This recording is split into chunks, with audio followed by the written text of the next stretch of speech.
Greetings and welcome again to the Discerning Truth channel. This is our continuing series of lessons dealing with the vocabulary of salvation, where we detail the 10 key doctrines which define New Testament salvation. This time we're going to take a look at the word adoption. Adoption. Now, if you haven't already watched it, you need to watch the lesson on regeneration, because regeneration speaks about how we become a child of God.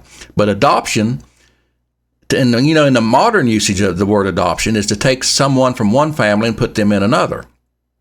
And me and my wife are very familiar with that because we have actually adopted 2 children. We adopted 2 out-of-state children into our family, and we're raising them now.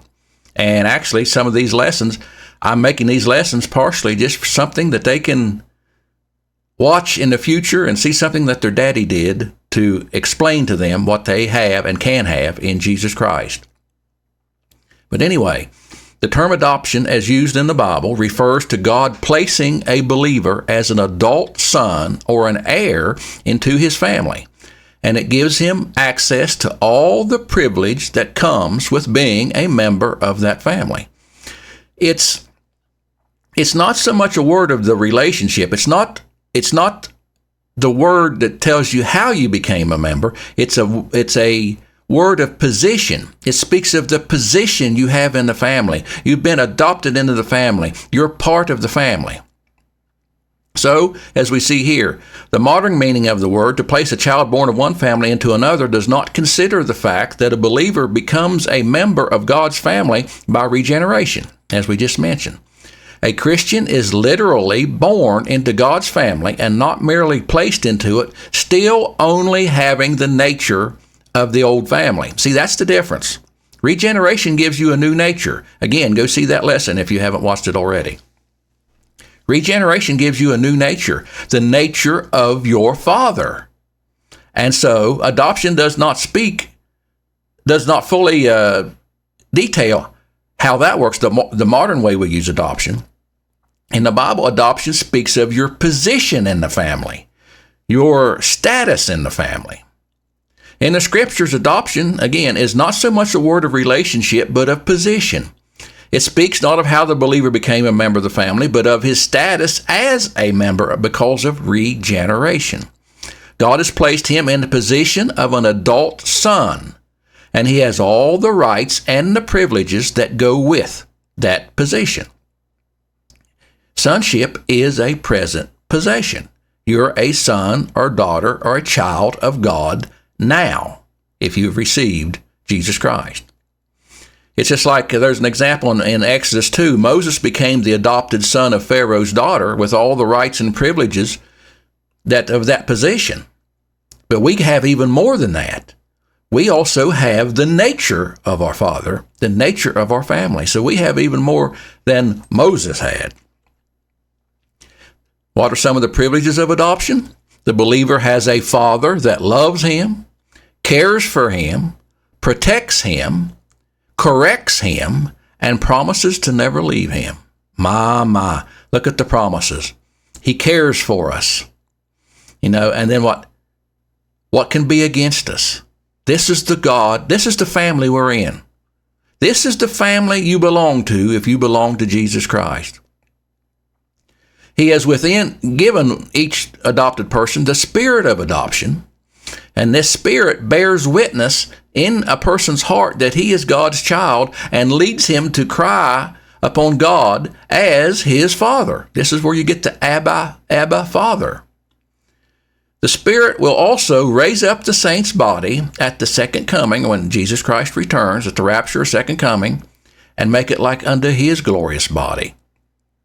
So the same Spirit that raised up Jesus from the dead dwell in you. He that raised up Christ from the dead shall also quicken your mortal bodies by the Spirit that dwelleth in you. God is predestinated, and also watched our predestination lesson. God has predestinated that the believer to be conformed into the image of Jesus Christ, and has promised to openly reveal him to all creation as his child and as his heir.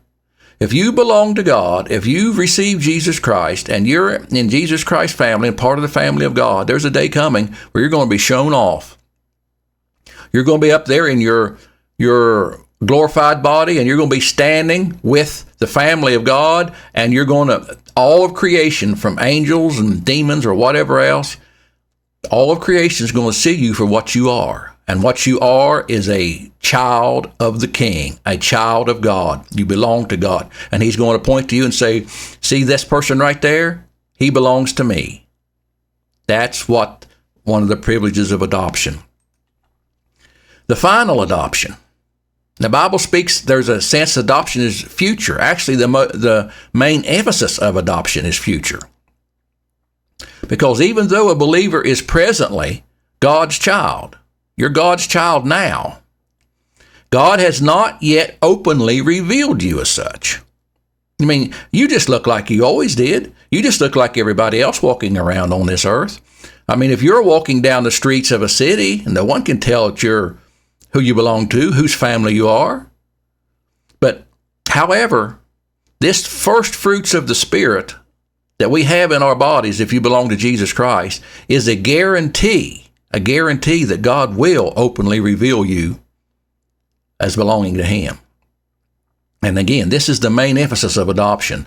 The day when Jesus Christ returns and redeems the saint's body to match your redeemed spirit and makes it like unto His glorious body. And in that day, God will openly show all creation those who are His regenerated and adopted children. It says, and not only they, but ourselves also, which have the first fruits of the Spirit, even we ourselves grown within ourselves, waiting for the adoption. See, this is a future tense. Waiting for the adoption, to wit, the redemption of our body. And when your body's redeemed, it's not going to look like what it looks like now. No one will have any problem knowing who you belong to when you get your new body. They'll look at you and say, oh, he's one of the Lord's. He belongs to Jesus Christ. And that is what you get by being adopted into His family.